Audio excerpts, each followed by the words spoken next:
MLA ఏ party ఎమ్మెల్యేనో ఇంకా confirm లేదు. కానీ బీఆర్ఎస్‌కు ఓటేశారన్న చర్చ అనేది కూడా బాగా ఎందుకంటే బీఆర్ఎస్‌లో ఏడు చేస్తున్నటువంటి రంగంలో బీఆర్ఎస్‌కి ఓటేశారని చర్చలోకొచ్చింది. ఏం జరిగింది సార్ అసలు? ఎందుకు ఓటేసిర్రు? అంటే రాష్ట్ర పార్టీ నుంచి చాలా స్పష్టంగా స్థానికంగా ఉన్నటువంటి పరిస్థితుల దృష్ట్యా, అక్కడ అవసరాల దృష్ట్యా, పార్టీ మనుగడ కోసం ఎక్కడెక్కడ ఎట్లా అవసరాలు ఉంటే దాన్ని బట్టి నిర్ణయం తీసుకోమని చెప్పి రాష్ట్ర పార్టీ నుంచి మన రాష్ట్ర పార్టీ అధ్యక్షుల వారు ఇన్స్ట్రక్షన్స్ ఇవ్వడం జరిగింది.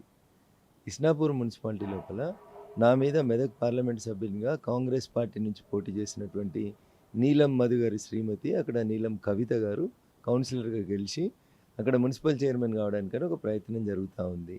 ఆ సందర్భం లోపల పటాన్చెరు ఎమ్మెల్యే గారు వచ్చి నన్ను ప్రత్యేకంగా విజ్ఞప్తి చేసి, అన్న మీ ఒక్క ఓటుతోటి పటాన్చెరు లోపల ఇస్నాపూర్ మున్సిపాలిటీ మా వైపు వస్తుందని చెప్పి పర్సనల్గా విజ్ఞప్తి చేసినప్పుడు, ఆయన కాంగ్రెసా టీఆర్ఎస్ఆ ఆయన ఏ పార్టీలో ఉన్నాడో ఆయనకే తెలియని ఎమ్మెల్యే కాబట్టి సరే ఎమ్మెల్యే గారి విజ్ఞప్తి మేరకు పోయి ఓటేయడం జరిగింది.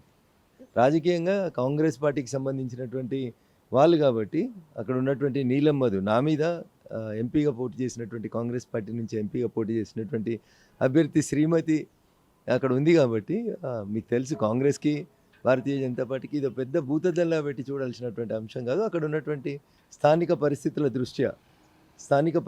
దృష్ట్యా అది ఆ సంఘటన అట్లా నిర్ణయం తీసుకోవాల్సి వచ్చింది.